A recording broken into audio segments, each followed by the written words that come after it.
उसकी शुरुआत से पहले हम सब इंतजार कर रहे थे कि क्या रूस के राष्ट्रपति व्लादिमीर पुतिन वहां पर आएंगे। अब क्या हम ये मान सकते हैं कि भारत वो मंच बनेगा जो समूची दुनिया को एक साथ लेकर आएगा? अगर हम वसुधैव कुटुंबकम कहते हैं तो क्या हम उम्मीद कर सकते हैं कि व्लादिमीर पुतिन भी यहां पर आएंगे? देखिए, जो भविष्य में जो होगा वो भविष्य होता है, पर मैं आपको इतना कह सकता हूँ कि बाली में भी एक समय था जहाँ लग रहा था कि सबको एक कमरे में रखना मुश्किल लग रहा था, और हम लोग जो हैं, जो कुछ देश, और इसमें हमारा भी योगदान था कि इंडोनेशिया को कैसे उतनी सपोर्ट दें कि कम से कम उनकी अध्यक्षता जो है वो सफल रहे।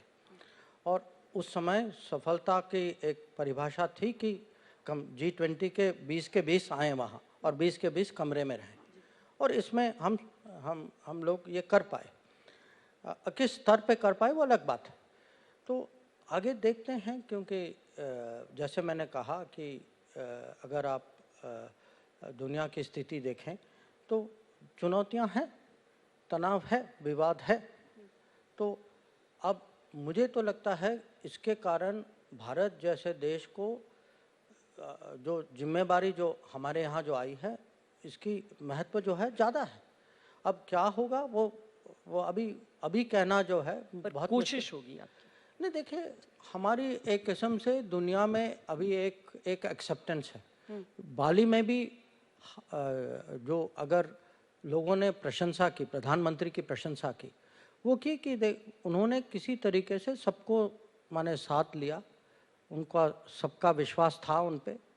तो इसका जो है मुझे लगता है कि इसका प्रभाव जो है हमारी अध्यक्षता पर भी होगा।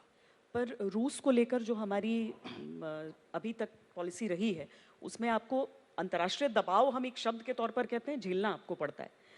जो वोटिंग में एब्सटेंशन हुआ, हाँ। उसको बहुत क्रिटिसाइज किया गया, बहुत तरह के दबाव आप लोगों पर आए होंगे जो हम तक पहुंचे भी नहीं। लेकिन क्या भारत को तटस्थ रहना चाहिए था या भारत को साइड लेना चाहिए था? कोई नैतिक जवाब इसका हो सकता है? देखिए, भारत सरकार ने साइड तो लिया, भारत के हित का साइड, भारत के नागरिकों का साइड लिया, कि हमें देखना पड़ा कि इसमें हमारे हित क्या है। और दूसरी बात ये भी थी कि इसमें किसी को आगे बढ़ना था, ताकि जब ऐसे जब ये युद्ध शुरू हुआ तो ये स्वाभाविक था कि जो पश्चिमी देश जो हैं उनकी पोजीशन कुछ थी, जो रूस का कुछ और था। तो बीच में कुछ देश थे, हम अकेले नहीं थे, कुछ और भी हैं ऐसे जिनकी सोच थी कि कहीं जो उनको अगर फोकस करना चाहिए कि ये कहे जितना जल्दी ये युद्ध ख़त्म हो, युद्ध विराम हो, जितनी जल्दी डायलॉग और डिप्लोमेसी के रास्ते में वापस जाएं, हमें जाना चाहिए। और ये मैं नहीं मानता कि हम अकेले हैं या कम देश हैं। अगर आप दुनिया में करीब 200 देश हैं, अगर आप 200 में से आप उनसे पूछेंगे कि भाई आप मुझे बताइए आज इस युद्ध के संदर्भ में आपकी राय क्या है, ज़्यादातर देश कहेंगे कि जितना जल्दी ये युद्ध ख़त्म हो, जितना जल्दी तेल के दाम कम हो, अनाज के कम हो, खाद के कम हो, जितनी जल्दी नॉर्मल सी आए कि सैंक्शंस ना हो, तो ये दुनिया यही चाहती है।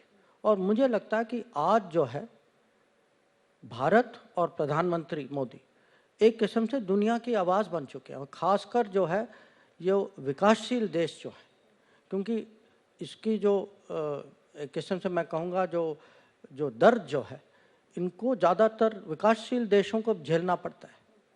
तो कहीं ना कहीं किसी को तो बोलना होगा ना, किसी को तो आवाज़ बननी होगी। पर भारत पीस मेकर बन सकता है यहाँ, क्योंकि राष्ट्रपति ज़ेलेंस्की की तरफ से भी अपील आई थी एक दफ़ा। नहीं, अब पीस मेकर तो ये शब्द हमें सोचना होगा, वो तो सिचुएशन पे डिपेंड करता है। पर कम से कम मैं इतना कहूँगा कि आज कुछ देश हैं और जिनको दुनिया माने हर साइड जो है हमारे साथ बात भी करते हैं, खुल के बात करते हैं, अपनी जो उनकी जो सोच जो है, उनकी कभी-कभी जो नीति जो है हमारे साथ वो डिस्कस भी करते हैं। हम उनमें से देश हैं। अब अगर यह मध्यस्थता आगे बढ़ सकती है या नहीं बढ़ सकती, समय ही बताएगा, ये अभी कहना मुश्किल है।